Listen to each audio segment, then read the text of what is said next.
Okey, baik. Bismillahirrahmanirrahim. Assalamualaikum warahmatullahi wabarakatuh. Waalaikumsalam. Ya. Segak Boji Melayu. Alhamdulillah. Alhamdulillah. Ya.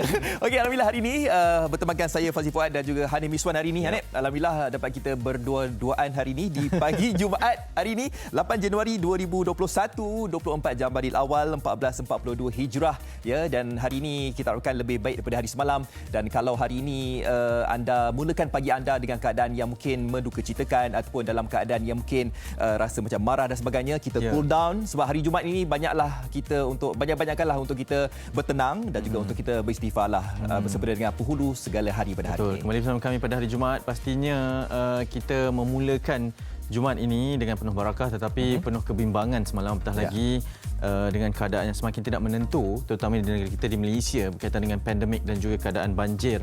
Tapi harus diingatkan bahawa kehidupan mesti diteruskan.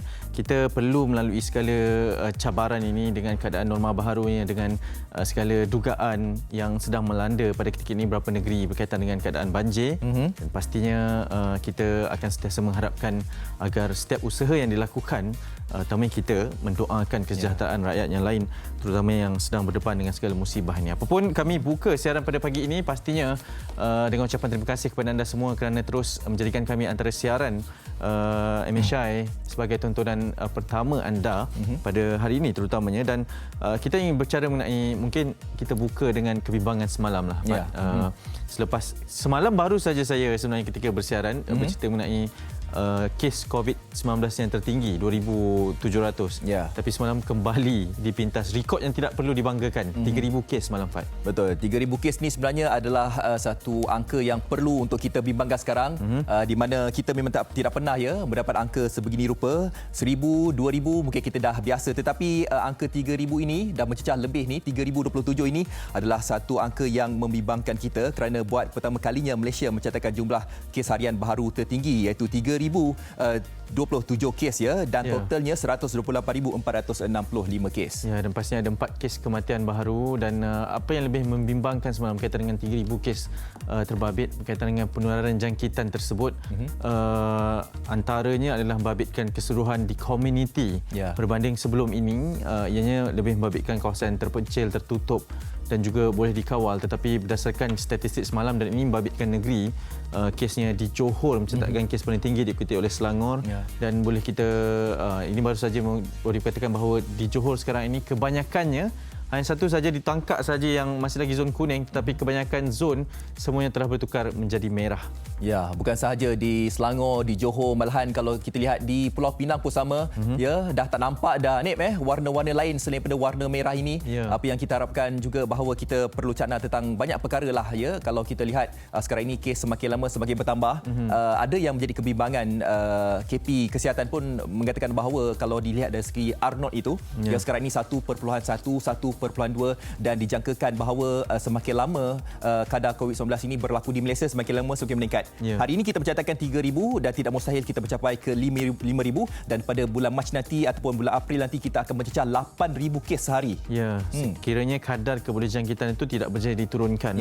Dan kalau kita masih ingati hampir setahun yang lalu ketika kita berada di permulaan tersebarnya virus COVID ini, dan pada Januari mungkin telah pun baru sahaja satu angka ataupun yang paling banyak pun dua digit saja saya percaya kes yang berlaku di Malaysia, dan itu pun telah membimbangkan kita. Telah pun kita laksanakan perintah kawalan pergerakan pada bulan Mac, dan ini berkemungkinan dah terdengar kabar angin, ada juga perbincangan berkaitan dengan bagaimana perintah kawalan pergerakan sama ada bersyarat ataupun diperketatkan, ataupun PKP secara umumnya yang berkemungkinan akan dilaksanakan, tetapi masih lagi dalam proses perbincangan kerana kita tahu ada satu petisyen telah pun dikeluarkan oleh para petugas kesihatan, pakar yang memohon kerajaan ataupun Kementerian Kesihatan Malaysia melaksanakan satu strategi khusus bagi menangani gelombang ketiga yang sangat dahsyat ini.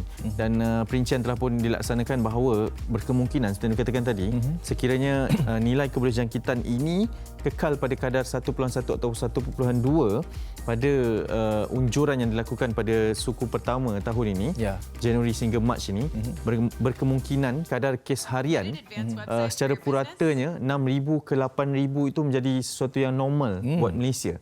Betul. Dan ianya sangat membimbangkan kerana telah pun menjangkiti komuniti yang berada di sekitar. Maknanya sesiapa sahaja di kalangan kita boleh menjangkiti ataupun dijangkiti. Betul. Kalau lihat kebolehjangkitan sekarang ini yang berada di Malaysia sekarang ini melebihi daripada 25,000 kes ya. Wow. Ya.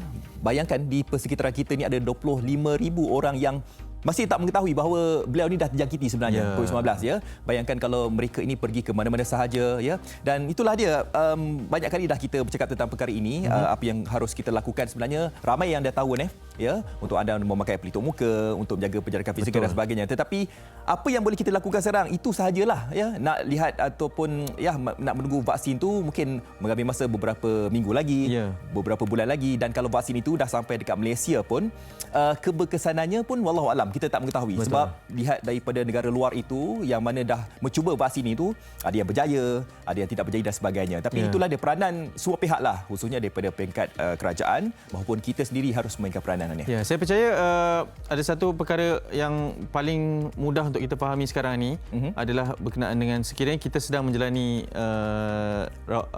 ujian, swab test tersebut. Janganlah kita keluar ke mana-mana pula sementara nak menunggu keputusan tu. Betul. Sebab itu kebanyakan yang berlaku pada ketika ini, lepas menjalani swab test kita rasa kita dah selesaikan tanggungjawab, kita keluar berjumpa rakan, kita pergi ke mana-mana yang tak perlu, dan itu satu perkara kita tunggu dulu keputusan, kita kuarantin diri di rumah dulu dan baru kita tahu berkemungkinan sama ada kita positif ataupun negatif. Okey. Sebab di berita harian pun Nef kita lihat tu kes harian berisiko cecah 8,000 tu Nef. Ya, betul. Dan ini ditempatkan di muka hadapan. Saya mulakan terlebih dahulu di berita harian ini. Di muka hadapannya berkaitan dengan apa yang diperkatakan oleh Ketua Pengarah Kesihatan Tan Sri Nur Hisham Abdullah menegaskan bahawa adalah penting untuk menurunkan kadar kebolehjangkitan tersebut kepada 0.5 seperti dahulu untuk mengawal jangkitan sepenuhnya kerana kes harian berisiko untuk mencecah 8,000 kes pada bulan Mac, dan ini boleh dibaca di halaman ke 16 berkaitan dengan perkara ini, dan dipaparkan di halaman ke-16 ini berkaitan dengan model SEIR berkaitan dengan kes harian COVID-19 yang dilaporkan, dan unjuran bermula dari 4 Januari hingga 31 Mei 2021, dan ini sekiranya Perintah Kawalan Pergerakan bersasar dan PKP pemulihan terus dilaksanakan pada kadar ini, dan unjurannya boleh mencecah 5,000 kes harian pada minggu kedua April, 3,000 kes harian pada minggu kedua Februari, kemudian 5,000 pada minggu kedua April, dan tidak mengejutkan sekiranya kita mencecah 8,000 kes harian pada permulaan ataupun penghujung bulan Mei 2021. Dan ini sekiranya tidak dipantau nilai kebolehjangkitan R0 ini pada paras 1.07 sekarang ini, sehinggalah 1.1 pada bulan Mei, kiranya 8,000 kes itu adalah sesuatu yang biasa untuk diumumkan. Okey, itu minta dijauhkan. Dan seterusnya di halaman ke-15 daripada perkongsian kita berkaitan dengan COVID, kita nak teruskan tentang apa yang melanda negara pada ketika ini, juga membimbangkan rakyat saya percaya, berkaitan dengan tindakan percaturan politik yang dikatakan tidak kena pada masa. Ini berkaitan dengan mesyuarat yang dilakukan oleh dua parti utama negara pada ketika ini, iaitu Bersatu dan juga UMNO, dan ini adalah sedikit pendapat daripada Ketua Penerangan Parti Pribumi Bersatu Malaysia, iaitu Wan Saiful Wan Jan, yang menerangkan bahawa sebarang bentuk percaturan politik, khususnya cadangan diadakan pilihan raya umum, hanya wajar dilaksanakan apabila perkembangan pandemik COVID-19 berada pada tahap lebih baik dan terkawal. Ini susulan daripada kenyataan dikeluarkan selepas mesyuarat yang dilakukan, mesyuarat tergempar oleh pihak Bersatu yang turut dihadiri oleh Perdana Menteri Tan Sri Muhyiddin Yassin, Timbalan Presiden Bersatu Datuk Seri Ahmad Faizal Azumu, dan Naib Presiden Datuk Seri Dr. Ronald Kiandi serta ahli majlis tertinggi mereka. Dan ini bagi memberikan kenyataan maklum balas berkaitan dengan kenyataan yang dikeluarkan oleh Parti UMNO. Dan seterusnya ada satu lagi, ini berkaitan daripada situasi politik Malaysia. Kita meninjau seketika berkaitan dengan situasi politik di luar negara, Amerika Syarikat khususnya. Saya kira telah berlanjutan lama seperti yang telah pun dijangkakan, dan ini telah pun disahkan bahawa Joe Biden sah selaku Presiden Amerika Syarikat. Trump akur sedia berundur jamin perubahan kuasa lancar, dan Kongres Amerika Syarikat semalam secara rasmi mengesahkan Joe Biden sebagai Presiden AS ataupun Amerika Syarikat ke-46, dan dijadualkan mengangkat sumpah jawatan pada 20 Januari lalu. Ini sekaligus menamatkan sebarang spekulasi ataupun propaganda yang telah berlaku sepanjang bulan ini bermula dari penghujung tahun lepas, dan ini telah pun dikeluarkan kenyataan oleh Donald Trump yang mengatakan bahawa beliau akur dengan keputusan Kongres dan berikrar akan memastikan perubahan kuasa yang licin. Dan kita nampak bahawa ada konflik yang berlaku di White House, utamanya di Washington. Dan itu mungkin sebagai satu lipatan sejarah saja yang berlaku di dunia. Okey, itu di berita harian di Harian Metro. Dari berita harian kita nak lihat apa yang terkandung di Harian Metro, dan seperti mana yang ramai dah sedia maklum bahawa berkaitan dengan banjir, iaitu bah di pantai timur yang tiada tanda reda ya. Yang butirannya di halaman utama, pemuda harungi air maut kena karen, jasad remaja jatuh perahu ditemukan, pekan rantau panjang lumpuh Mersing bersedia untuk hadapi gelombang kedua. Butirannya di muka surat 2 dan juga 3. Kalau anda lihat ya, berita bergambar dipaparkan di halaman 2 dan juga 3 ini, pemandangan dari udara ya menunjukkan sebahagian kawasan yang temerloh lumpuh ya apabila dilanda banjir teruk ya di Rantau Panjang, dan banyak lagi kawasan-kawasan yang terjejas ya. 3 laluan utama ke kawasan bebas cukai pun ditenggelami banjir ya. Dan saya nak terus saja bacakan di muka surat 5 ya di berita harian di Harian Metro, apabila kita lihat ya kadang tular di media sosial di mana ada salah seorang pemuda yang mana banyaklah menolong masa-masa yang terjejas akibat banjir, tetapi itulah dia ya, mayat Muhammad Hakimi Rahim 20 tahun yang lemas di Kampung Majur semalam ditemukan apabila beliau terjatuh dari perahu di dayungnya, ditemui jam 8.30 pagi semalam. Apa yang boleh kita harapkan ataupun apa yang boleh kita banggakan dekat sini, kita lihat dia punca kematian apabila ramai yang lihat pemuda ini sepanjang hayatnya banyak membantu, tetapi apabila terlalu lama sangat membantu ya, pemuda ini dikatakan letih dan akhirnya jatuh dan menemui ajalnya ya. Dan sama-samalah kita sedekahkan Al-Fatihah kepada pemuda ini iaitu Hakimin, dan semoga rohnya dicucuri rahmat. Butiran banyak yang terkandung di Harian Metro berkaitan dengan banjir anda boleh dapatkan di muka surat utama 2 dan juga 3. Dan saya nak bacakan dalam muka surat 5 juga, kita nak bacakan berkaitan dengan Bidang Prima yang menyerahkan kit kebersihan kepada JKM Terengganu ya. Bidang Prima Berhad menyerahkan sumbangan 700 kit kebersihan kepada Jabatan Kebajikan Masyarakat JKM Terengganu Kelmarin. Kit kebersihan yang mengandungi pelbagai barangan penjagaan diri termasuk cecair pensanitasi tangan, sabun, ubat-ubatan, berus gigi dan tuala wanita bernilai RM150 itu akan diberikan kepada mereka yang terjejas akibat banjir di negeri Terengganu. Okey, itu dia berkaitan dengan banjir di Pantai Timur, dan kita nak lihatlah sedikit berita sukan berkaitan dengan salah seorang pemain yang membanggakan nama negara apabila dikabarkan bahawa pemain ini sebenarnya diikutkan telah pun dilamar dan telah pun berada di kelab Portimonense di Portugal, tetapi harapan rakyat Malaysia musnah apabila tidak dapat menyaksikan Safawi bermain di Liga Sepanyol. Tetapi untuk butiran di buku surat 47 ini, tahun bertuah untuk Safawi ya. Musim 2020 nyata tahun bertuah buat Safawi Rashid apabila beliau tersenarai antara calon anugerah pemain muda terbaik Asia 2020 yang dikelolakan Konfederasi Bola Sepak Asia AFC. Safawi yang bakal mengijak usia 24 tahun pada tanggal 5 Mac depan terdahulu meraih pelbagai petirafan sama ada secara berpasukan maupun individu. Dan kalau kita lihat ya, untuk anugerah ini beliau akan bersaing dengan ramai pemain-pemain yang telah pun terkenal di Asia, antaranya pemain Real Madrid dari Jepun iaitu Takefusa Kubo dan juga pemain Korea Selatan iaitu Lee Kang-in. Okey, dan kita harapkan ini tahun yang bertuah untuk Safawi Rashid dalam kerjaya bola sepaknya. Okey, itu perincian di Harian Metro dan juga berita harian. Kita akan teruskan perkongsian. Saya kira ini yang akan membuka mata sedikit berkaitan dengan apa yang sedang melanda negara selain daripada pandemik dan juga situasi banjir berkaitan dengan skam poligami yang kami bawakan di Malaysia hari ini selepas ini. Jangan ke mana-mana. Jarak sosial dalam pencegahan COVID-19. Jarak sosial merupakan satu cara yang berkesan untuk memutuskan rantaian penyebaran COVID-19. Bagaimana anda boleh melakukannya? Membuat pembelian atas talian seperti barang keperluan, makanan dan membuat pembayaran atas talian seperti bil, utility dan pinjaman bank. Jika terpaksa berurusan di luar, pastikan anda mengamalkan jarak sekurang-kurangnya 1 meter daripada individu lain seperti membeli makanan di restoran, mengisi minyak di stesen minyak, membuat urusan di ATM atau bank, membeli barang keperluan di pasaraya, menggunakan kemudahan pengangkutan awam, membeli ubat di farmasi. Jika membuat pembayaran di kaunter, guna pembayaran elektronik secara PayWave seperti kad kredit, kad debit dan e-wallet. Anda bosan? Lakukan aktiviti fizikal di rumah seperti melakukan regangan, berjalan sekitar rumah, berlari setempat, naik dan turun tangga, lompat tali dan berkebun. Jangan anjur atau hadir majlis sosial atau keagamaan seperti majlis hari jadi, majlis perkahwinan dan ceramah agama. Anda juga boleh berinteraksi dengan orang luar melalui aplikasi atas talian seperti Skype, WhatsApp, video call dan FaceTime. Letakkan tangan di dada sebagai tanda hormat dengan ucapan salam bagi menggantikan bersalaman dan bersentuhan. Jauh semeter namun kekalkan interaksi. Bersama-sama putuskan rantaian COVID-19.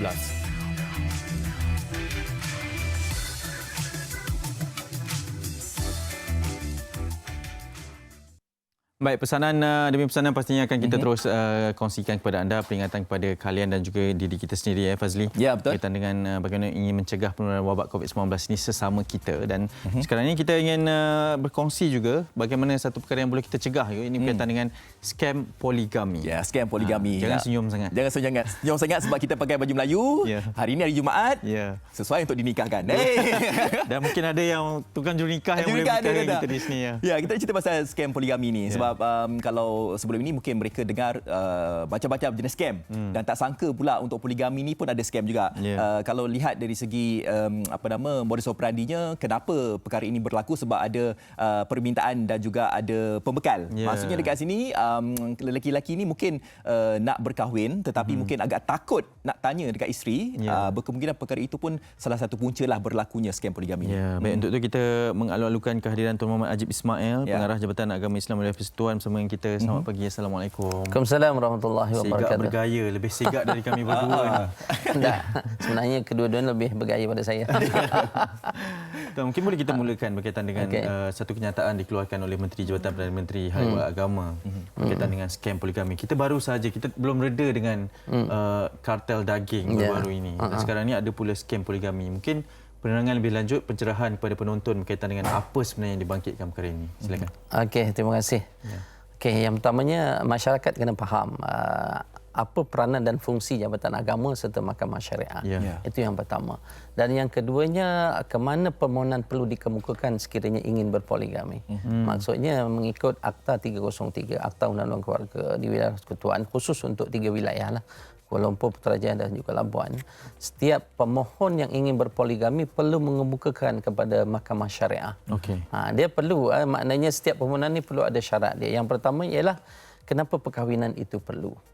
Itu yang paling penting. Yang keduanya ialah keadaan kewangan, kemampuan dia, lepas tu kewajipan yang perlu dilaksanakan. Dan yang keempat maknanya bilangan tanggungan yang sedang ditanggung dan akan ditanggung.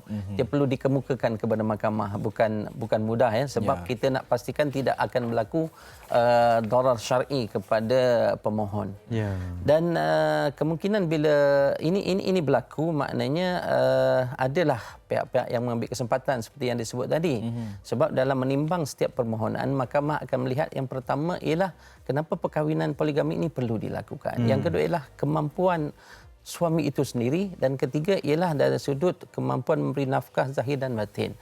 Dan yang keempat ialah mahkamah pun melihat sekiranya berlaku perkahwinan itu berlaku penginayaan ataupun darar syar'i kepada isteri ataupun bakal isterinya berlaku ataupun tidak. Sebab itulah kemungkinan ada pihak yang mengambil kesempatan sebab ada yang mohon dan ada yang mengambil kesempatan. Dan kadang-kadang pemalsuan sebagaimana yang dimaklumkan kepada saya, pemalsuan berlaku ialah setiap permohonan ini perlu ada dokumen-dokumen yang perlu disampaikan kepada defendant. Sebab suami sebagai plaintiff, isteri sebagai defendant. Dan bila sampai kepada isterinya mungkin sebenarnya borang permohonan ini atau dokumen itu sendiri tidak sampai kepada isinya, tetapi diterima oleh suaminya dengan pemalsuan penerimaan kemungkinan. Yang kedua ialah kemungkinan alamat yang diberikan semasa pengisian borang itu tidak dapat diberi alamat yang palsu, yang lain. Dan sehingga disebut kemungkinan dokumen itu dianggap tidak sampai. Bila tidak sampai, maka isterinya tidak dapat dipanggil ke mahkamah. Ini yang disebut mungkin berlakunya ada pihak-pihak yang mengambil kesempatan. Okey. Perkara ini berlaku disebabkan mungkin wujudlah sentimen daripada orang dalam sendiri, daripada institusi perhakiman dalam syariah ini. Jadi adakah perkara ini sebenarnya baru saja berlaku ke, ataupun Tuan Haji melihat perkara ini dah lama dah berlaku, ataupun sekarang ini baru diketengahkan musim-musim PKP ni? Jadi yang ini kita tak dapat pastikan, tetapi saya dimaklumkan oleh rakan kita di Mahkamah Syariah, oleh Ketua Pengarah Jabatan Kehakiman Syariah sini, bahawa siasatan secara menyeluruh akan dilaksanakan. Dan kemungkinan perkara ini sebelum ini berlaku sebab bila ada orang yang nak berkahwin dan dia tidak mahu isteri dia tahu, ataupun dia tidak mahu berlaku masalah dengan isterinya yang sedia ada ataupun keluarga yang sedia ada, ataupun mungkin dia mengambil kesempatan atas kelemahan bakal isterinya yang ada ini. Maknanya mungkin dia tidak mahu untuk bertanggungjawab nanti ataupun sebagainya. Ini yang mungkin kita rasakan perkara-perkara ini menyebabkan berlaku pemalsuan dan penipuan. Dan saya difahamkan bahawa siasatan akan dilaksanakan, dan sama ada ia berlaku lama atau berlaku timbul PKP ini, saya rasa mungkin sebelum ini dah berlaku cuma tidak disedari ataupun sebagainya. Sebab sindiket ini ataupun skema poligami ini mungkin licik lah. Betul. Sebab kalau ada orang nak berkahwin, istilahnya ada penawaran, mungkin ada orang yang menawarkan perkhidmatan yang mungkin bagi memudahkan. Betul. Dan perkataan mudah tu saya percaya yang menjadi jerat kepada segalanya. Okey, kita cerita mengenai scam, penipuan, dan ini poligami, perkahwinan. Bagaimana sebenarnya modus operandi kedua-dua sekiranya memang benar berlaku seperti yang didakwa ini? Maksudnya kalau ada permintaan, contoh Fazli, permintaan. Tak payah saya. Okeylah, bolehlah. Kita bertiga je ada di sini. Dan yang ingin menyelesaikan adalah dari pihak saya. Apa sebenarnya yang boleh dilakukan di antara kedua belah pihak ini mungkin lebih memudahkan proses tersebut? Dia sebenarnya sepanjang saya menjadi pengarah Jabatan Agama Islam dan Persekutuan 2 tahun lebih.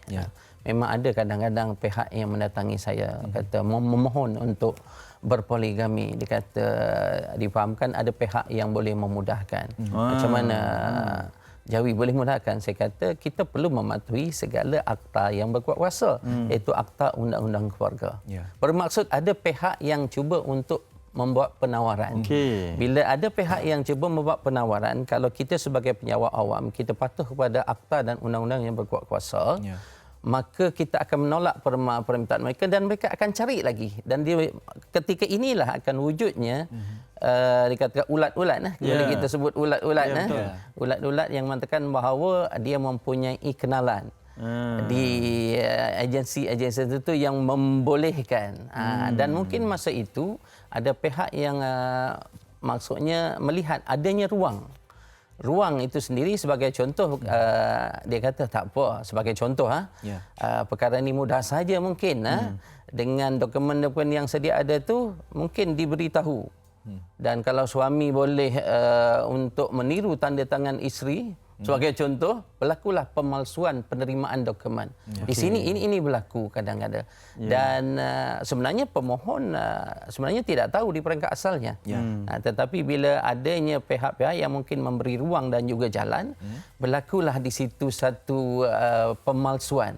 Dan pemalsuan ini sebenarnya kalau pemohon dan juga pihak-pihak tertentu memahami ada undang-undang yang berkuat kuasa yang boleh dikenakan kepada mereka. Sebab itulah kita minta agar mereka ni memahami setiap perkahwinan ni ada akta dan juga undang-undang yang berkuat kuasa.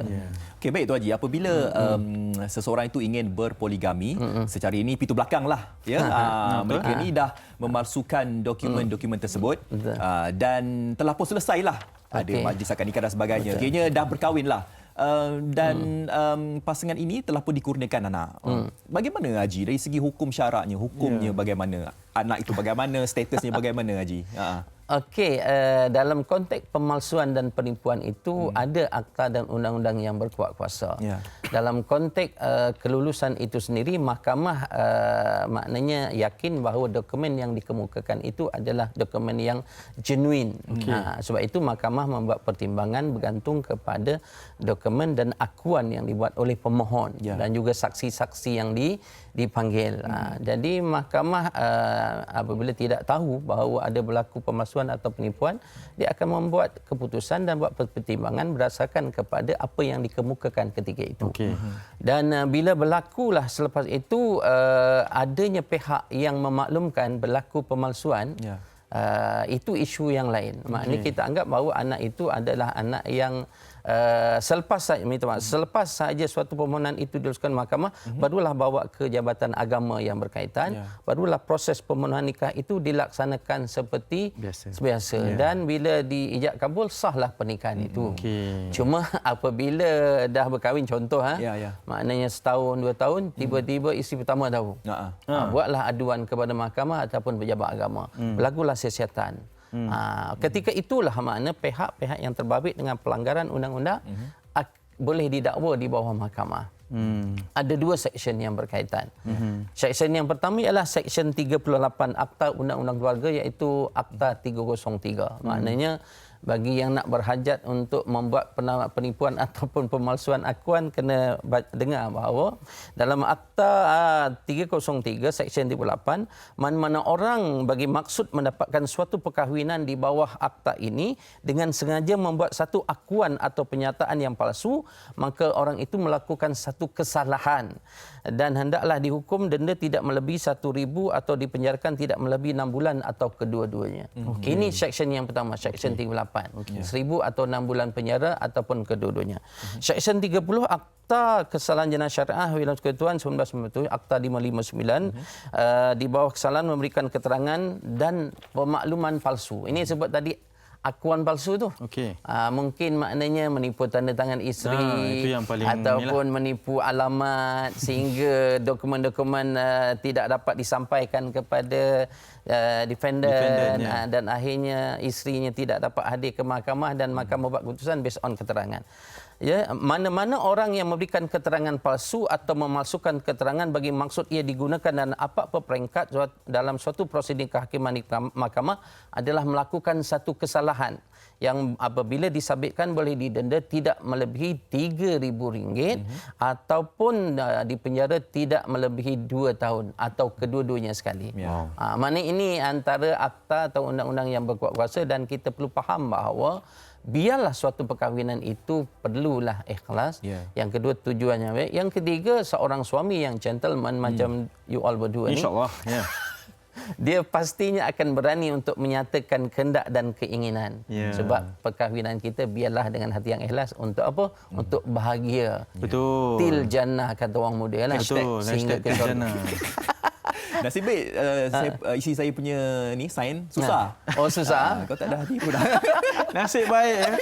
Tuan Haji, terima kasih banyak kerana sudah bersama kami. Saya kira penerangan yang sangat baik sebab kita menjangkakan bahawa scam poligami itu modus operandinya sukar, membabitkan satu rangkaian yang besar. Tapi sebenarnya hanya untuk mengaburi mata pandangan defendant yang pertama itu. Terima kasih banyak Tuan Haji Muhammad Ajib Ismail, pengarah Jawi, kan sudi bersama kita.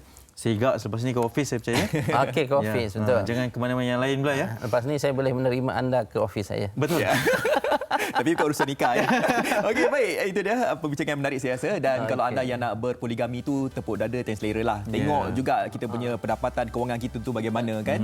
Untuk kita nak menambah seorang lagi. Kita berhenti rehat seketika. Selepas ni akan kita bawakan perkembangan terkini keadaan banjir di beberapa negeri. Jangan ke mana.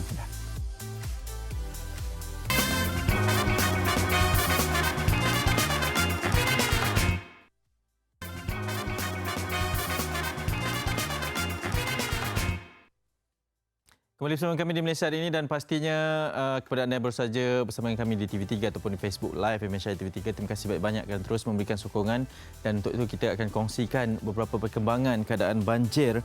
Jika semalam kita singgah di Kuantan, Pahang, hari ini ingin kita bawakan bagaimana keadaan banjir antara negeri dan juga kawasan yang sangat terkesan pada ketika ini, iaitu di Kemaman, Terengganu.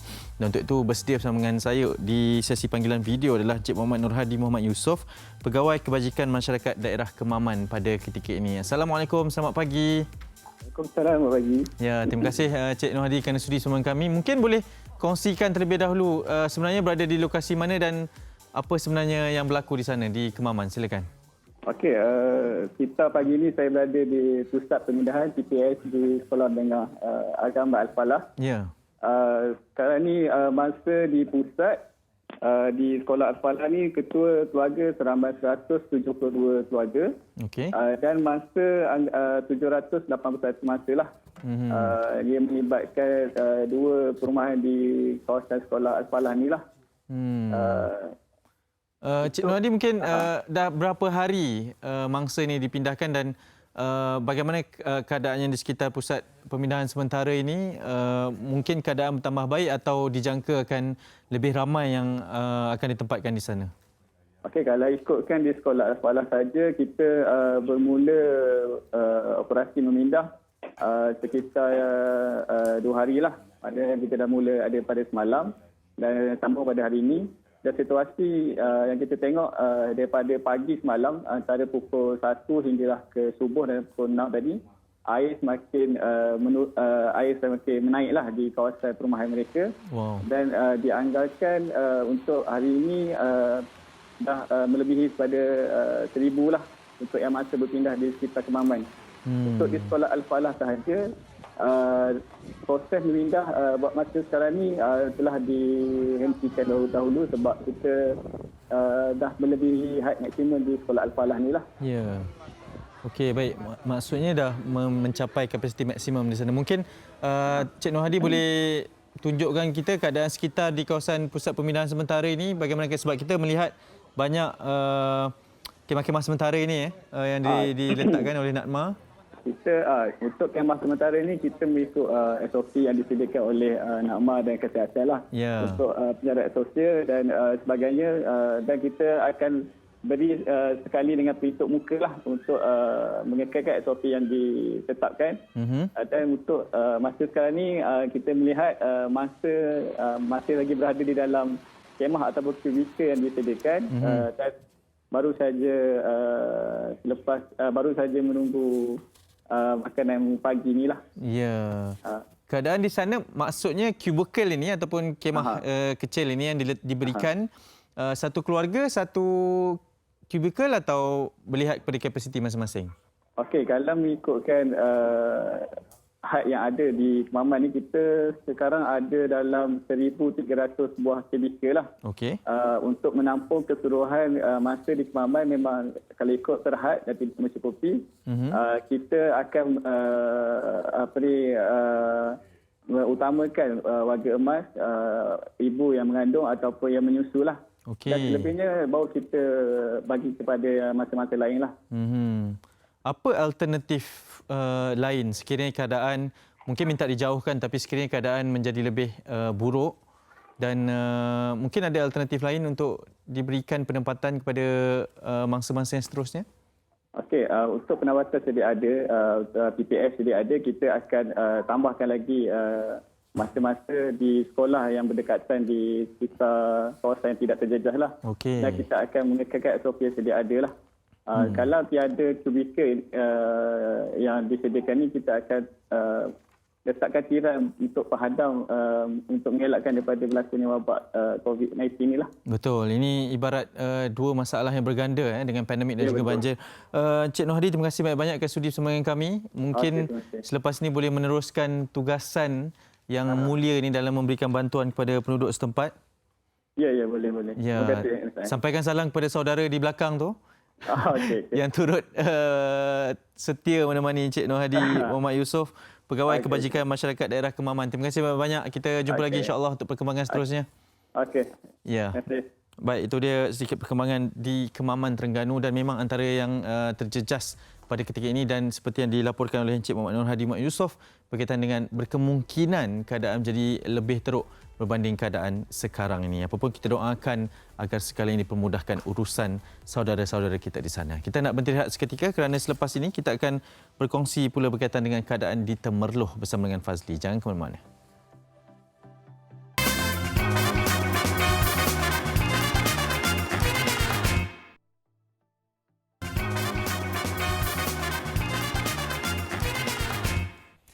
Kembali lagi pastinya di Malaysia hari ini dan kita telah pun mengetahui tentang situasi perkembangan banjir khususnya di Pantai Timur. Kalau dilihat dari segi trend dan juga patternnya, tidak nampaklah tanda-tanda bakal reda. Hujan pun semakin lama semakin lebat di bahagian Pantai Timur di semenanjung Malaysia. Dan kalau tadi Hanif berkongsikan tentang perkembangan berita banjir di Terengganu, dan sekarang ni saya nak lihat ataupun nak mengikuti tentang perkembangan banjir, keadaan banjir di Temerloh Pahang.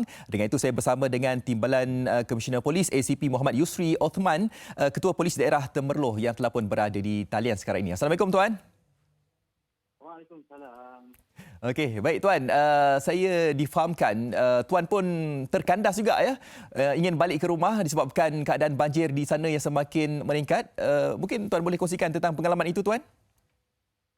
Ya, malam tadi lepas saya menghadiri meeting berkaitan dengan banjir di kawalan operasi bencana di pejabat daerah, saya apabila balik mula ke rumah telah terkandas di mana kebanyakan jalan di dalam bandar Temerloh ini telah dipenuhi dengan air dan tidak boleh dilalui oleh kenderaan kecil.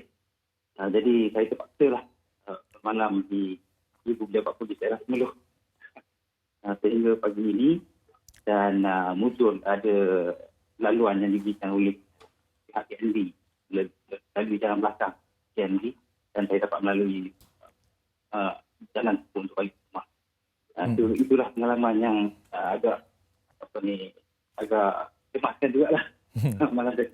Ya, ramai yang terkesan ya, malahan Tuan pun sendiri pun terkandas disebabkan banjir yang berlaku di Temerloh itu. Situasi terkini banjir di sana bagaimana dalam pemahaman Tuan sendiri untuk kita mengetahuilah keadaan sebenar di Temerloh? Adakah Tuan melihat ada tanda-tanda banjir di sana akan reda ataupun surut, Tuan? Situasi banjir bagi daerah Temerloh, saya boleh kongsikan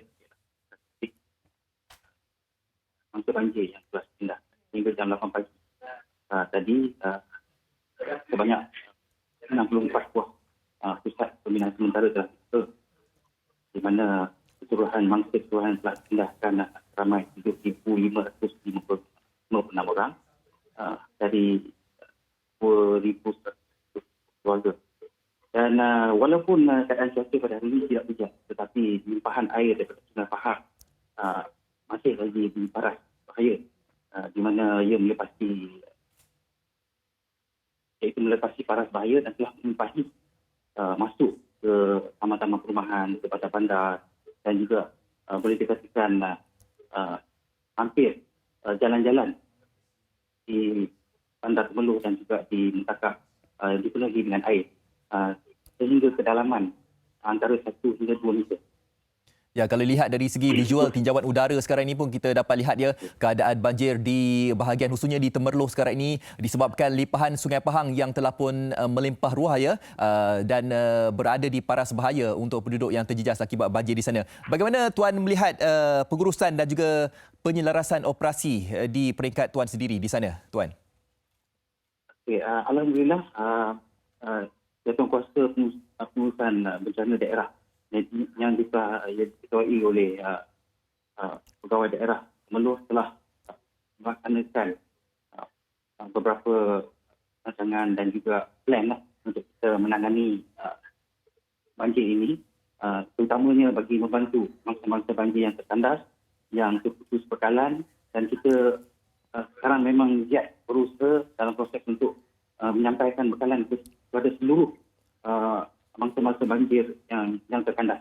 Dan boleh dikatakan hari-hari kita melakukan mesyuarat bagi membincangkan juga beberapa langkah untuk mengatasi dan juga memastikan bukan sahaja bekalan dapat disampaikan kepada penduduk yang terjejas, tetapi juga keselamatan. Tambahan pula kita dalam situasi menghadapi pandemik COVID-19 ini, semua pusat-pusat pemindahan sementara dalam keadaan norma baru ini, kita patuhlah pada SOP yang telah ditetapkan. Ya, bercakap berkenaan dengan keselamatan tadi, Tuan. Mungkin Tuan boleh memberikan nasihat kepada mereka yang terjejas akibat banjir, khususnya di Temerloh. Sebab difahamkan ada di antara mereka ini yang sanggup untuk berpindah tapi menggunakan kenderaan sendiri. Khususnya mereka ni mereka-reka seperti tangki air ya untuk mereka berpindah. Dan itu sahaja cara untuk mereka menyelamatkan diri mereka daripada ditenggelami banjir. Apa nasihat yang Tuan boleh berikan kepada mereka yang berada di sana, Tuan? Ya, kita memang ada kes-kes yang telah kes-kes yang cemas yang berlaku sebelum ini, di mana penduduk-penduduk yang ingin berpindah, mereka berpindah secara sendiri dan tidak mampu menghubungi pihak keselamatan ataupun pihak penyelamat untuk membantu mereka. Jadi apabila mereka berpindah dengan menggunakan bot-bot milik mereka telah tidak dilengkapi dengan peralatan yang cukup seperti life jacket. Ya. Jadi mereka ini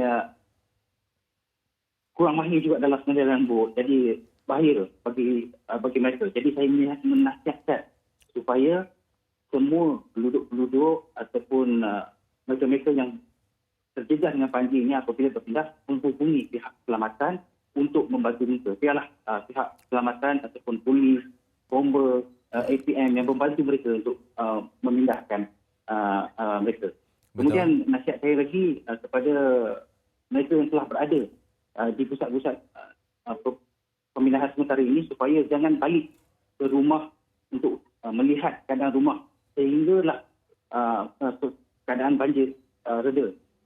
Ini kejadian ini mungkin boleh memberikan mereka bahaya kepada nyawa mereka sendiri. Ya, saya rasa dua nasihat itu adalah penting untuk mereka yang berada di sana. Yang pertama tadi, kalau nak berpindah itu, kalau boleh menghubungi pihak berkuasa, ya, dan kalau nak berpindah sendiri itu pun menggunakan bot kecil itu pun adalah jaket keselamatan ya untuk anda jaga diri anda masing-masing. Dan juga kalau anda yang berada di PPS duduk sahaja sampailah masa diberikan untuk anda tu untuk pulang ke rumah, barulah untuk kita ke rumah ni. Jangan pandai untuk kita nak balik ke rumah, nak periksa rumah masing-masing. Baik, terima kasih diucapkan kepada Tuan kerana sudi bersama kami di MHI. Terima kasih. Ya, sama-sama. Ya, Timbalan Komisioner Polis ACP Muhammad Yusri Othman, Ketua Polis Daerah Temerloh bercakap berkenaan dengan situasi banjir terkini di Temerloh. Baik, kita nak bersama dengan Hanif di sana akan bercakap berkenaan dengan Pertubuhan Peduli Insan Malaysia. Silakan Hanif. Baik, terima kasih Fazli, dan pastinya kita ingin terus memberikan kepada anda perkembangan ataupun bagaimana informasi berkaitan dengan pertolongan dan juga bagaimana kita punya kebimbangan berkaitan dengan apa yang sedang berlaku pada ketika ini dalam negara, luar negara dengan situasi pandemik pada masa kini.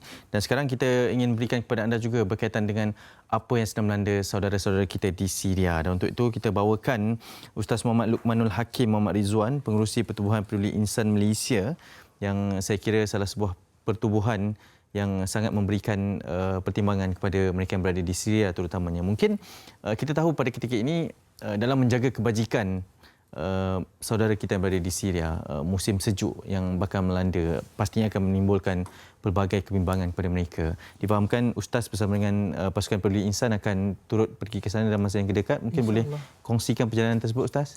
Okey, baik. InsyaAllah kami daripada pertama sekali saya ucapkan terima kasihlah kepada TV3 dan memberi peluang untuk kami dalam berkongsi.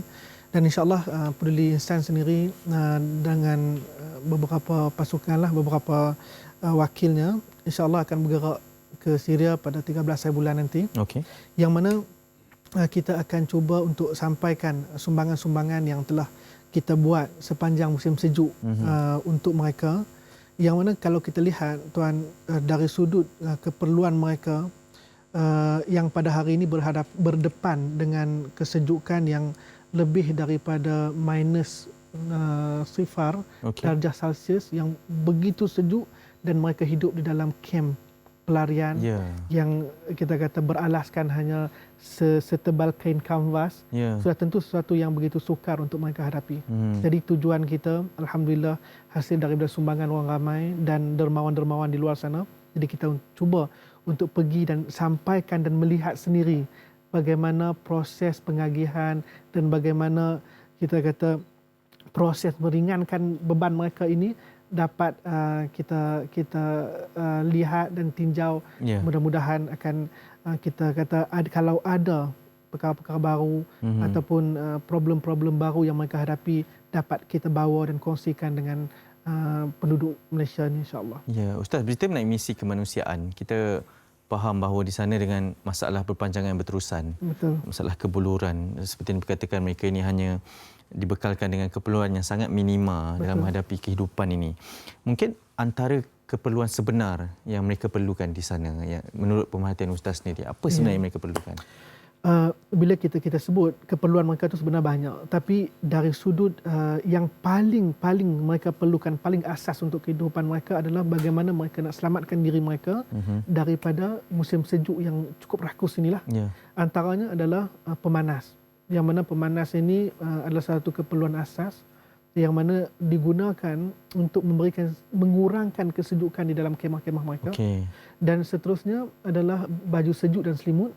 Tetapi dalam masa yang sama, kita sediakan juga makanan yang kita berikan biasanya dalam bentuk kit makanan, beg besar, yang kita akan sediakan setiap bulan untuk mereka. Sebab apa tuan, bila kita cakap berkenaan dengan kesejukan ini, bila badan lemah, mereka tak dapat untuk tanggung kesejukan yang begitu teruk. Saya saya kongsikan sikit pengalaman saya ketika mana kita duduk di sana. Kita duduk mungkin dalam seminggu, 2 minggu. Tapi bila kita berhadapan dengan kita cuba merasai apa yang mereka rasa di dalam kem pelarian itu. Kita cuba duduk dalam kemah.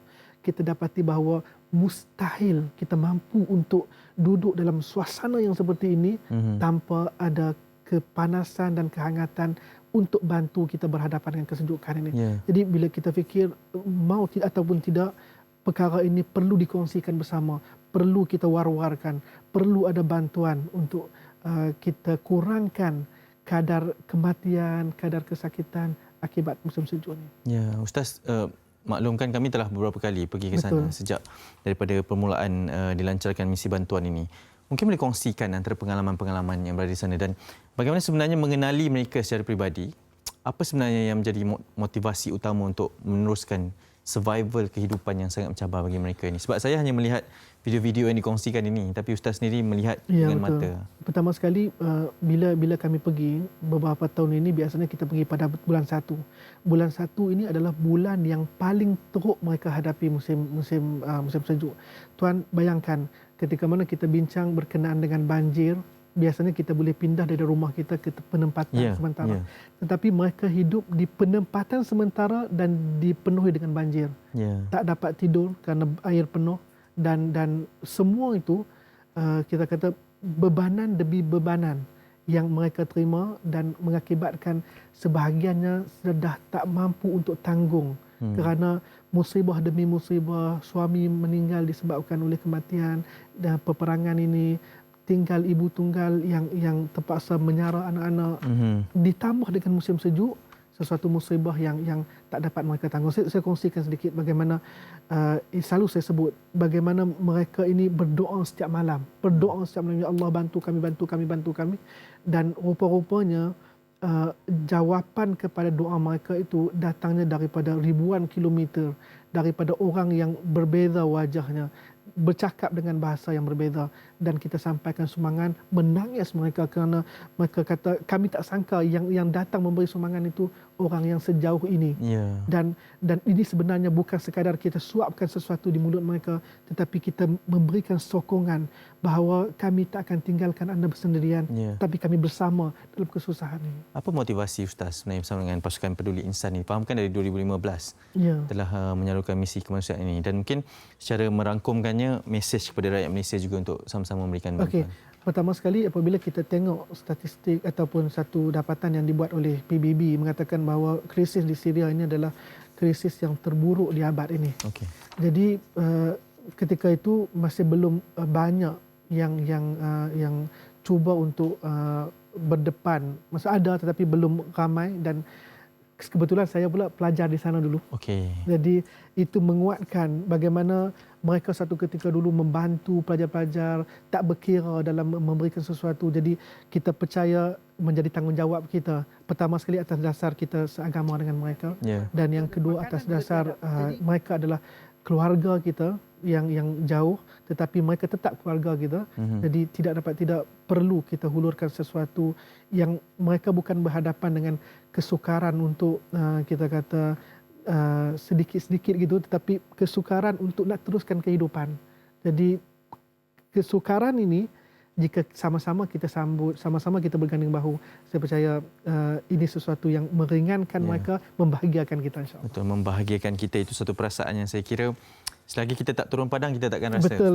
Okay, baik, terima kasih banyak Ustaz kerana sudi berkongsi dengan kami sedikit misi kemanusiaan ini. Terima kasih. Jika ingin salurkan bantuan, boleh ke alamat yang tertera di kaca televisyen anda pada ketika ini. Ustaz Muhammad Luqmanul Hakim Muhammad Rizwan, Pengerusi Pertubuhan Peduli Insan Malaysia. Hati-hati dalam perjalanan nanti, Ustaz. Kami doakan yang terbaik untuk Ustaz dan juga pasukan Peduli Insan. Okey, kita nak berhenti rehat seketika kerana selepas ini ada satu perkongsian yang saya kira boleh memberikan sikit pengajaran kepada kita dalam mendoakan kesejahteraan dari seorang penyanyi Malaysia iaitu Eliana. Jangan ke mana-mana.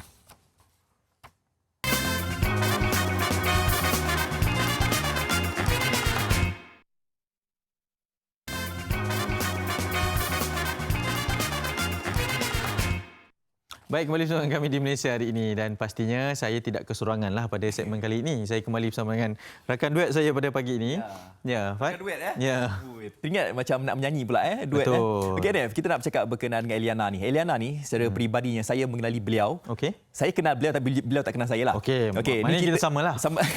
Sebab apa? Sebab masa di sekolah dahulu sekitar tahun 2001 Eliana berpindah ke sekolah saya waktu ketika itu. Saya senior, dia junior kan. Waktu ketika itu bila dia masuk, dia popular dengan lagu Niat. Ya. Bertuahnya kami yang berada dekat sekolah itu, Sekolah Menengah Kebahasaan Seksyen 16 Shah Alam. Okey.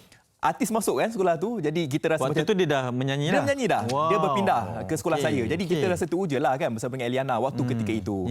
Tapi itulah dia waktu ketika itu memang beliau berada dalam tahap yang tersendirilah dalam kerjaya nyanyian dan sebagainya. Tapi saya pun rasa macam terkejut juga. Betul. Apabila setelah beberapa tahun beliau menyanyi dan apabila beliau memasuki salah satu pertandingan nyanyian, beliau berkata bahawa beliau salah seorang daripada pesakit daripada kanser limfoma ni. Kanser limfoma ni. Dan kita yang berada di sini yang mana menjadi salah seorang daripada jutaan peminat Eliana ni, apa yang kita boleh lakukan dekat sini, kita berdoa dan dalam masa sama juga kita rasa macam terinspirasi di mana Eliana ini walaupun beliau telah pun berada dalam tahap 4 tak silap saya kanser limfoma ni, tapi beliau ni masih lagi mampu untuk bertahan sehingga ke tahap ini. Positifnya beliau tu. Dan betul masih lagi mampu untuk berkongsi kisahnya dan melayani kunjungan rakan setugas Anik Mizati dan juga rakan-rakan wartawan yang lain untuk berkongsi kisah sebagai satu perkongsian yang saya kira wajib ditonton pada ketika ini. Sama-sama kita saksikan bersama dengan Anik Mizati. Ya. Suatu masa dahulu kita sering kali dengar lagu-lagu hit yang dinyanyikan oleh beliau dan bukan itu saja, beliau juga merupakan seorang pelakon yang cukup memberikan watak remaja iaitu watak OP yang dibawakan cukup baik sekali dalam cerita Dunia Baru. Tidak kenal kalau anda mungkin tidak membesar dengan lagu-lagu beliau, siapa lagi kalau bukan penyanyi terkenal, penyanyi dan juga pelakon Eliana. Jadi hari ini saya berkesempatan bersama dengan Eliana sendiri untuk mengetahui perkembangan kesihatan beliau dan mungkin perkembangan karier beliau sebagai penyanyi dan juga seorang pelakon. Hai Eliana. Hai. Apa khabar? Sihat Alhamdulillah. Eliana, terima kasih menerima kunjungan kru MHI hari ini. Sama-sama. Okey, baik. Mungkin boleh kongsikan sedikit tentang sebab kita mengenali Eliana bukan sahaja sebagai seorang penyanyi, pelakon juga dengan watak OP yang memberi impak pada secara peribadinya. Memang saya membesar dengan cerita dan juga lagu-lagu Eliana. Terima kasih. Sama. Mungkin momen-momen terindah tu mungkin Eliana boleh kongsikan. Okey, sebenarnya saya bermula bukan dari seorang pelakon, saya seorang penyanyi. Tapi saya pun tak tahu saya ada bakat berlakon.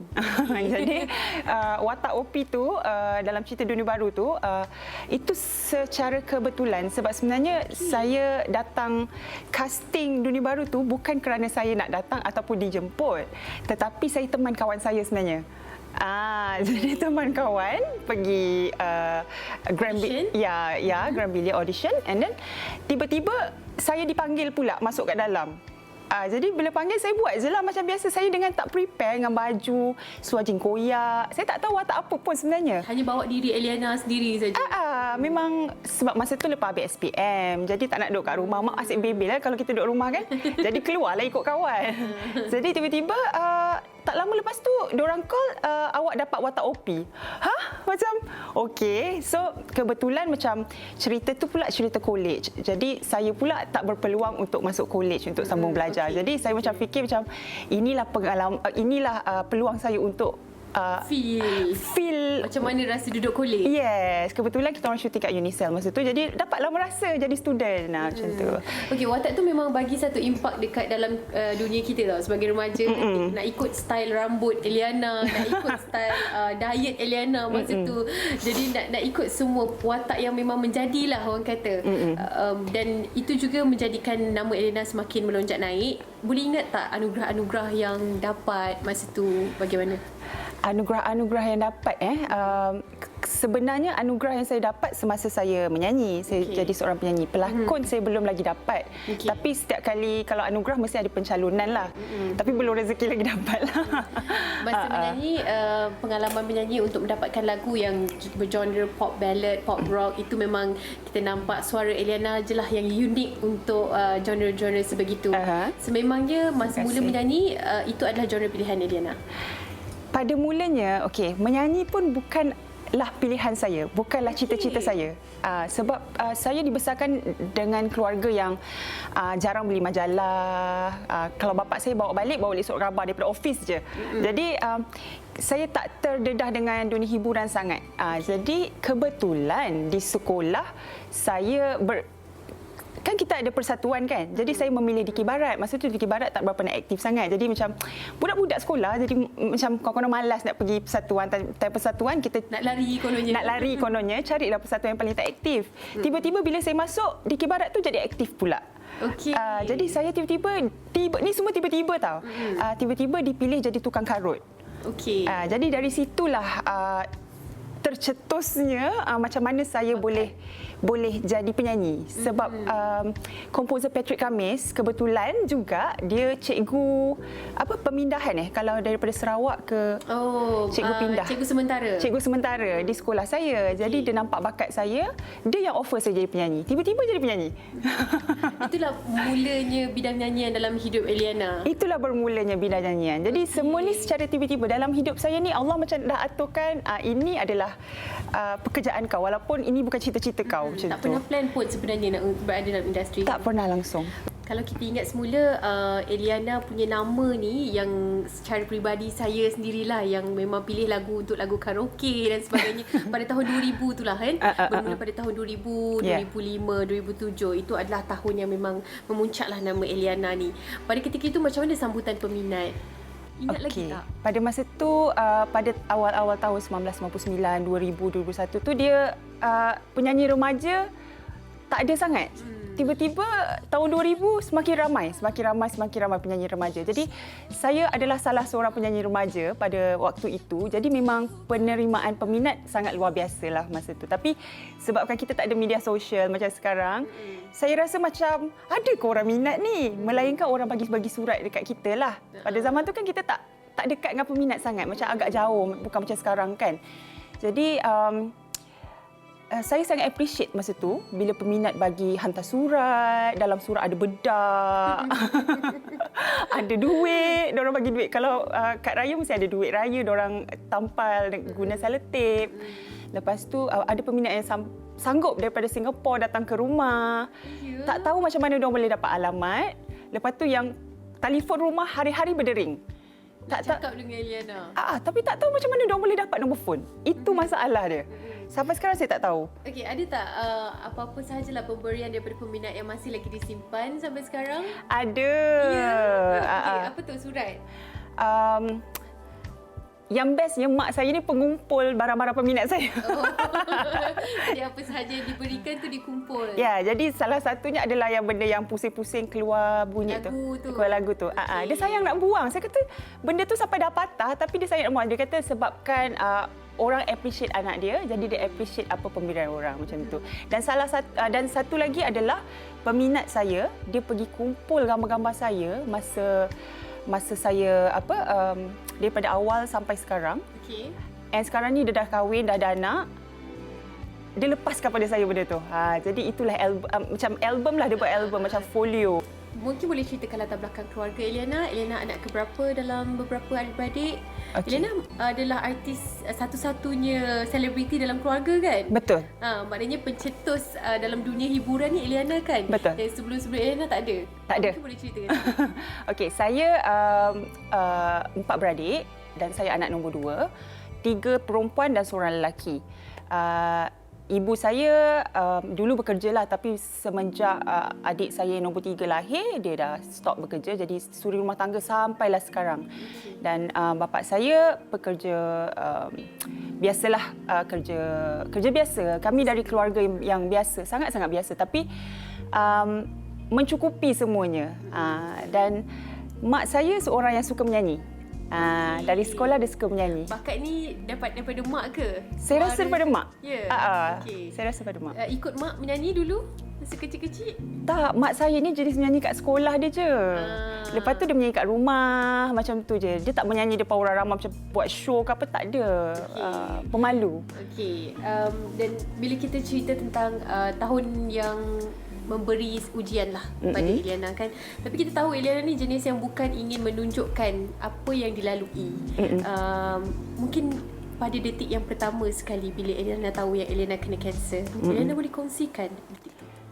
Okey, seingat saya, saya kena kanser semasa anak saya belum lagi mencecah 1 tahun. Jadi masa tu dalam 6 bulan kot anak saya baru habis pantang dan saya sempat syuting 2 drama. Dan pada masa tu saya dah start ada simptom-simptom kanser tu. Saya batuk setiap hari and then saya sakit kepala and then ada satu benjolan dekat saya punya leher yang semakin lama semakin membesar. And pada masa tu yang sedihnya sebab kita tak ada lagi, macam internet ni tak pandai lagi, belum serasi lagi dengan kita, meluas lagi. Jadi saya nak Google pun tak boleh, nak tanya orang pun tak tahu nak tanya siapa sebab family saya memang tak ada sejarah history cancer. Jadi pada masa tu saya still lagi macam menganggap benda tu migraine kot, sikit kepala. And then malam berpeluh-peluh, kejap badan panas, demam, kejap tak, macam tu. Lepas tu lama kelamaan insting kita kan, diri kita ada insting yang macam, saya rasa saya ni ada satu penyakit yang bukan biasa-biasa ni dan saya kena check. Dan pada masa tu saya buat check sendiri. Saya check berapa inci besar benjolan tu. Mula saya tengok besar ni, lepas tu besar ni, benda ni semakin besar. Jadi saya ambil keputusan, saya pergi hospital dan saya pergi check, jumpa doktor dan doktor buat biopsi. Dia ambil sel tu dan dia hantar pergi lab. Dan baru tahu saya dapat limfoma, kanser limfoma stage 2 pada masa tu. Apa yang Eliana lakukan selepas keputusan kanser tu didapat? Masa tu tak tahu nak cakap apa. Dunia saya macam hanya Allah je yang tahu. Mulut saya tak berkata apa-apa sebab saya tak suka mengatakan sesuatu yang sedih ataupun tak baik di depan orang sebab pada saya kata-kata tu satu doa tau. Jadi apa-apa semua dalam hati saya. Saya just, kalau orang nampak saya macam mak saya, suami saya, nampak saya macam biasa je. Tapi saya rasa dunia saya macam dah hancur. Macam sebab sebelum saya berkahwin, saya memang nak sangat ada anak. Jadi bila baru dapat anak, tiba-tiba dapat sakit. Jadi bila kita buat kemo, kan kita tak boleh nak dekat dengan baby sangat sebab kita still ada ubat tu lagi, tak boleh nak peluk. Saya nak share makanan dengan anak pun saya takut. So macam susahlah kan. Macam saya rasa macam hidup saya berubah 100%. Lepas tu impian saya macam-macam mimpi sebab saya lama berhenti macam berehat sebab mengandung and then bersalin. Ada banyak lagi impian yang ke depan untuk keluarga, untuk anak, untuk kerjaya, untuk hidup saya, untuk membahagiakan orang sekeliling saya. Saya nak kumpul tu lah, nak kumpul ni lah. Tapi saya rasa macam dah tak boleh lah. Nak kena buat kemo. And then saya start kemo. Bila start kemo, tak pernah rasa kan efek kemo tu macam mana. First day okey. Okey lagi. Second day, sakitnya. Third day sakitnya. Nak minum air, nak telan alium pun tak boleh. So, masa tu saya rasa macam mana saya nak teruskan hidup ni. Saya nak jaga anak saya, nak dukung anak saya pun tak larat, tangan sakit sebab dia masa tu saya tak buat chemopod lagi. Jadi dia cocok dekat urat sini. Jadi sebelah tangan saya semua dah sakit dah tak boleh nak dukung anak, nak pegang barang pun tak boleh, sakit. Letak tangan pun sakit macam ni. Rasa nak muntah loya, nak makan tak boleh. Jadi dalam 4 tahun jugalah saya down. Saya down sangat-sangat. Saya duduk kat rumah, saya tak keluar rumah. Down yang teramat sangat. Saya tak tahu nak mengadu kat siapa masa tu. Saya tak tahu siapa yang boleh bagi saya semangat. Saya tak tahu siapa yang boleh buat saya ada semangat balik. Pada masa tu saya tak tahu. Macam saya rasa macam kosonglah, dunia saya kosong sangat-sangat. Melihat pada keadaan tu, apa yang menjadikan Eliana, satu ketika Eliana pernah muncul semula di media sosial, Eliana pula yang bagi semangat ke orang lain. Masa tu Anim tengok live, Eliana selalu buat hari-hari kan, buat live kan. Anim tengok, kenapa Eliana pula yang bagi semangat kat Anim ni? Dia jadi macam tu, jadi keadaan dia sampai macam tu sekali. Apa yang menjadikan segalanya berubah selepas Eliana melalui fasa down 4 tahun tu? Sebab saya rasa ketika kita down, kita perlukan semangat. Setiap manusia perlukan semangat, support each other. Jadi ketika saya down, saya tak dapat benda tu. Macam mungkin sebab saya tak bagi tahu orang yang saya ni tengah down, jadi orang tak tahu, mungkin kan. Jadi pada saya setiap hari tugas saya adalah bagi semangat pada orang lain. Bila orang lain ada semangat, saya pun jadi ada semangat. Bila kita bagi seseorang benda yang positif, positif tu patah balik kat kita, pada saya. Dan benda tu sangat-sangat membantu saya. Jadi sampai sekarang, apa-apa pun saya akan mendoakan orang, saya akan bagi semangat dan kata-kata positif pada orang. Itu yang buat saya boleh hidup dengan, saya rasa happy setiap hari. Apa yang menjadikan segala berita-berita yang ataupun pemberian ataupun kata-kata daripada netizen di luar sana yang akan diberi perhatian oleh Eliana sendiri? Apa yang Eliana rasakan ini tidak sepatutnya Eliana dengar ataupun ini sepatutnya Eliana dengar? Macam mana Eliana nak membezakan yang baik sahaja Eliana terima dan yang lain-lain tu Eliana tak nak terima sebab itu boleh mengganggu gugat Eliana punya kesihatan? Sebenarnya kalau nak cakap pasal netizen ni, setiap manusia ni berlainan cara, berlainan fikiran, berlainan gaya hidup, berlainan cara membesar. Kadang-kadang kita rasa benda tu tak elok pada kita, tapi macam pada diorang macam biasalah benda ni kan. Tapi pada saya satu je, kalau kita jumpa orang yang sedang dalam kesakitan, tengah struggle sesuatu, kadang-kadang satu je benda yang saya rasa macam sensitif apabila mereka selalu menceritakan tentang, contohnya saya sedang sakit dan mereka mengatakan yang macam kawan kakak dia baru je meninggal minggu lepas sebabkan kanser. Selalu sangat orang tu menceritakan pada saya. Kadang-kadang pada saya saya akan sedekahkan Al-Fatihah dan mereka just nak share dengan saya. Tapi pada saya seorang pesakit kanser. Apabila saya dengar benda tu, semangat saya jadi down, makin down tau, macam alamak, lepas seorang, lepas ni aku ke? Kita akan terfikir macam tu. Walaupun sekuat mana pun kita ni sebagai manusia, tapi bila kita dengar seseorang tu, ialah ajal maut di tangan Tuhan. Tapi apabila kita mendengar seorang tu tewas kerana kanser, kita pun rasa macam, alamak, adakah aku lepas ni macam tu? Macam takutlah. Situasi yang menjadi support system Eliana macam mana?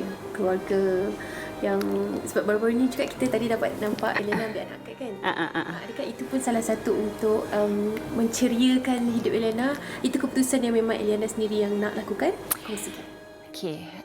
Benda yang menguatkan saya setiap hari dan menceriakan hidup saya setiap hari adalah menggembirakan sesiapa.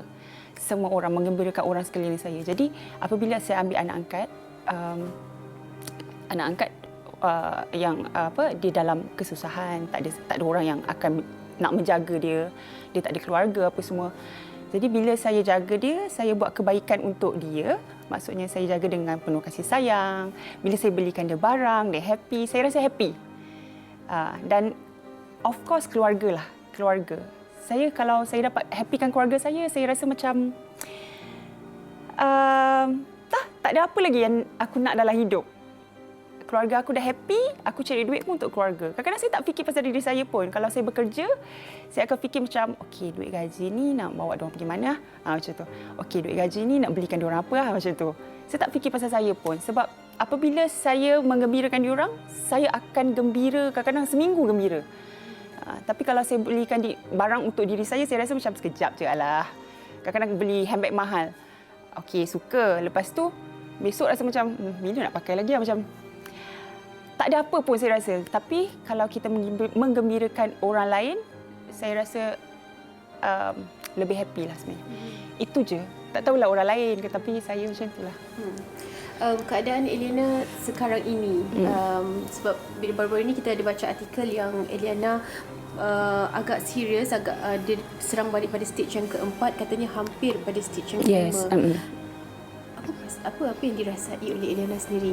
Orang lain, Eliana tak tahu macam mana rasa sakit kanser dan orang tak tahu apa yang dilalui oleh pesakit kanser. Jadi untuk kita lebih faham, apakah sebenarnya yang dilalui oleh Eliana?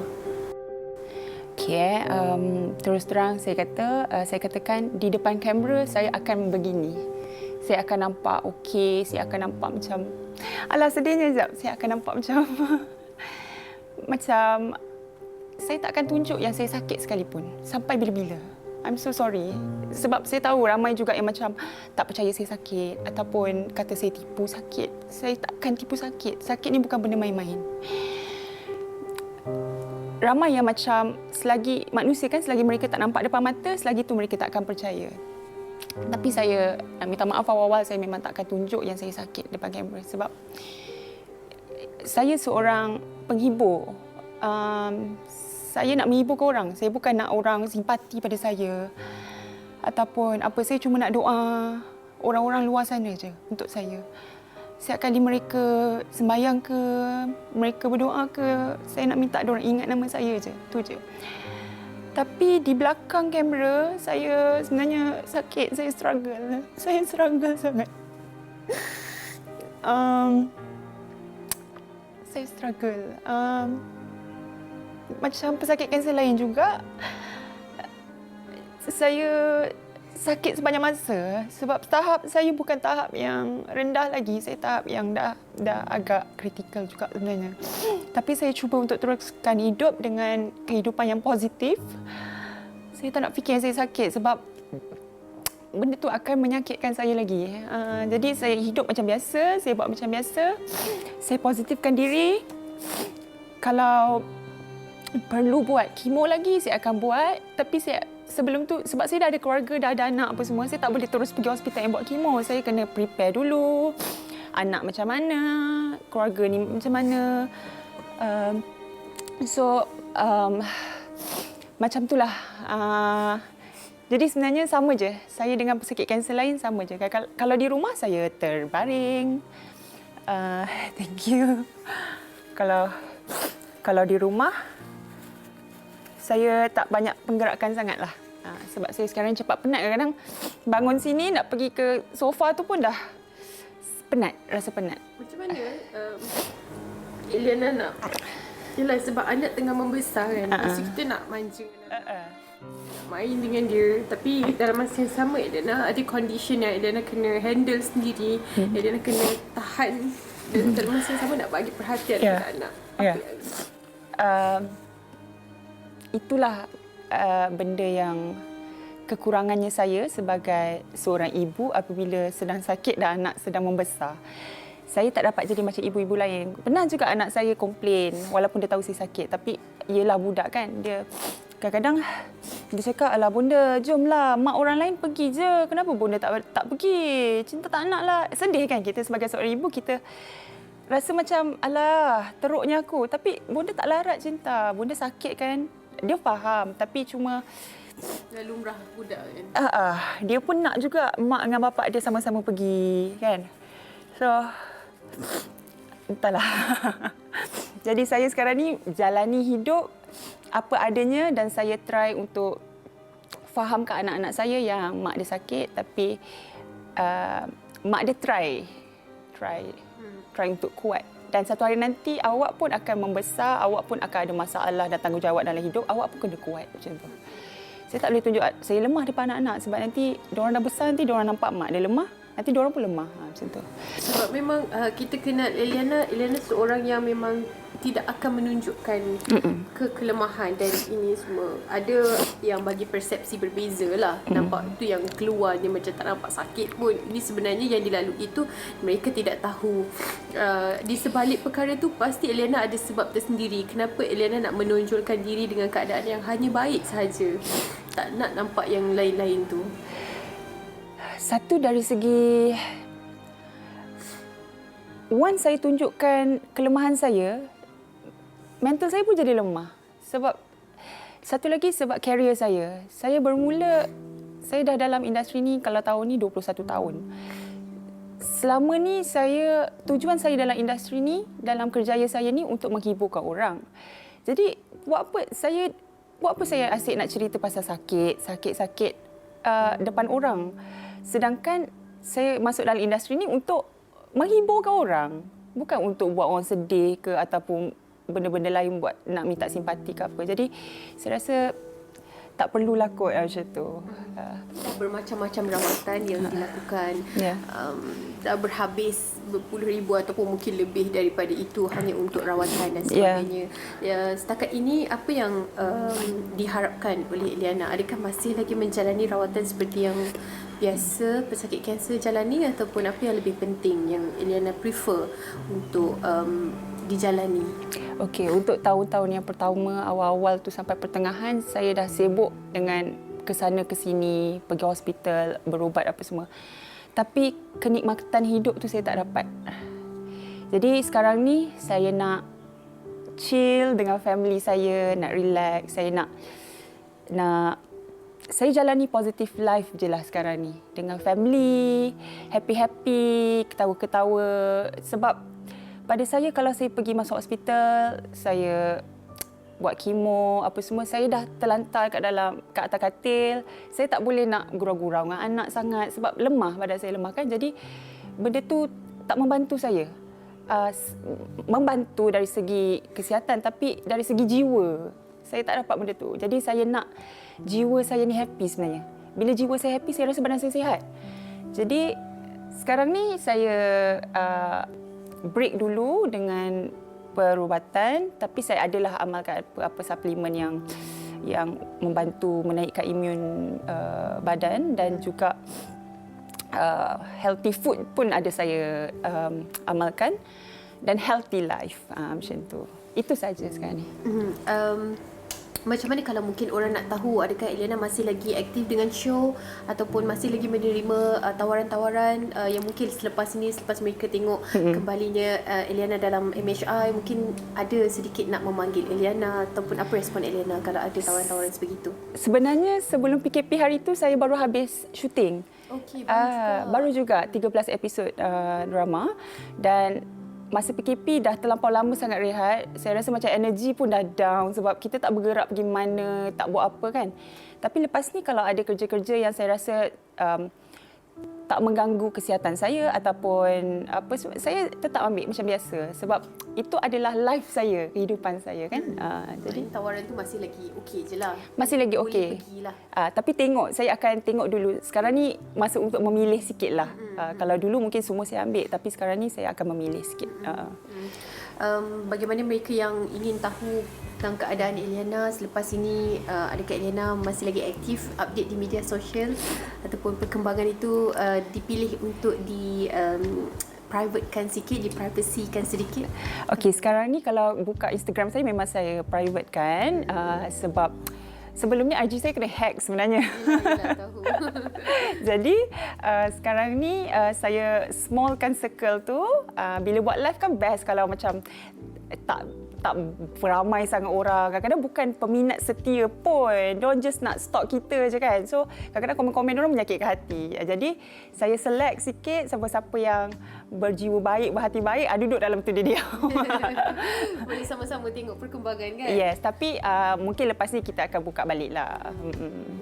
Okey, apa yang ingin dikatakan oleh Eliana kepada mereka di luar sana yang juga melalui fasa getir seperti Eliana, seperti pejuang kanser yang inginkan hanya kebaikan di jiwa itu yang diperlukan seperti mana yang Eliana kongsikan tadi?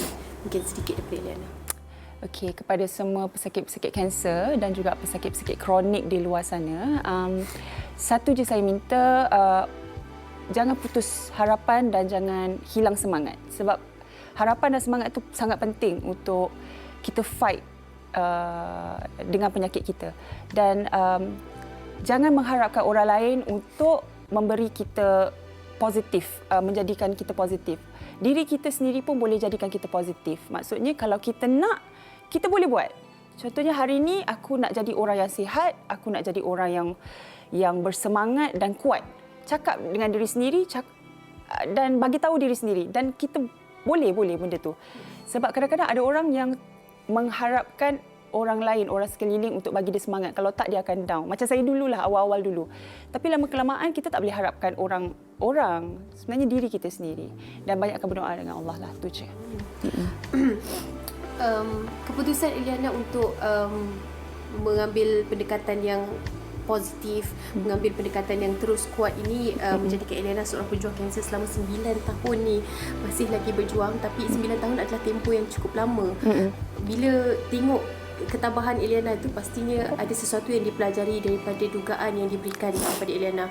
Apa yang Eliana boleh katakan kalau saya katakan kanser ni memberi sesuatu pada Eliana dari sudut positifnya, iaitu ketabahan?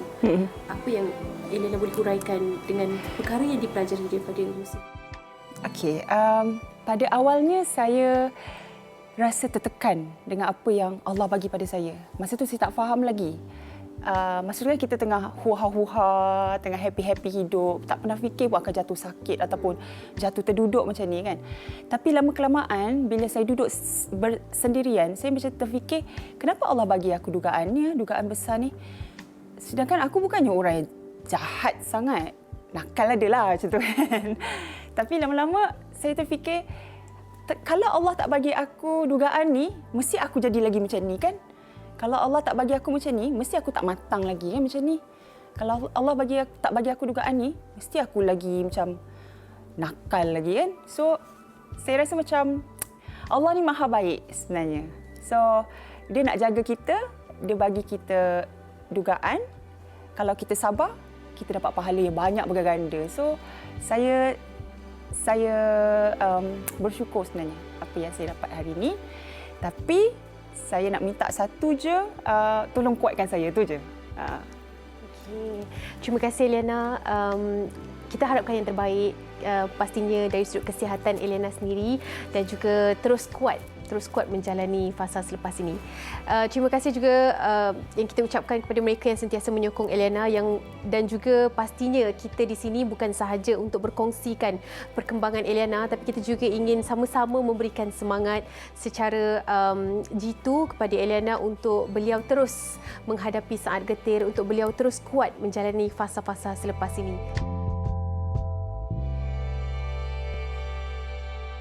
Baik, itu dia eksklusif bersama dengan Eliana, dan saya percaya ianya sedikit sebanyak dapat mengubatlah kerinduan ramai peminat-peminat Eliana, dan kita pun sebenarnya tertanya-tanya juga bagaimana kondisi Eliana setelah hampir beberapa tahun mengidap kanser ini. Dan seperti mana yang Eliana katakan tadi, kanser beliau tu semakin lama semakin merebak dan juga berkemungkinan ke tahap 5. Apa yang kita boleh mampu berikan kepada Eliana, seperti mana Eliana katakan tadi, setiap kali kita mungkin selesai solat, kita doakanlah, ingatlah nama Eliana itu ya. Sebab apa? Sebab kita lihat Eliana ni mempunyai satu semangat yang kental, semangat yang positif, dan juga Eliana ni kita lihat bukan sekadar sebagai seorang ibu, malahan beliau ni sebagai seorang isteri, dan juga sebenarnya banyaklah juga membantu ramai pihak di sebelah sana. Ya, okey, baik. Itu sikit perkongsian pada hari ini, hari Jumaat, tapi kita akan jumpa pada hari Isnin, dan kita saksikan apa perkongsian yang menanti anda pada Isnin nanti. Ya. Apa yang menanti anda pagi Isnin 11 Januari 2021? Ketahui hak pengguna atau orang awam jika melalui jalan yang berlubang. Dan berhibur bersama Floor 88 dengan Cik Kadun. Kita jumpa Isnin ini di Malaysia hari ini 8 pagi, pastinya di TV3. TV3, itu yang menanti anda pada Isnin ini. Hak anda sebagai pengguna jalan raya dan juga untuk kita berikan terus informasi yang berkaitan. Okey, saya kira itu saja perkongsian pada hari ini. Bertemankan kami berdua, saya Hani Miswan dan juga Fazli. Terus menjaga kawalan kendiri anda dalam kita menghadapi era pandemik yang sedang melanda pada kita.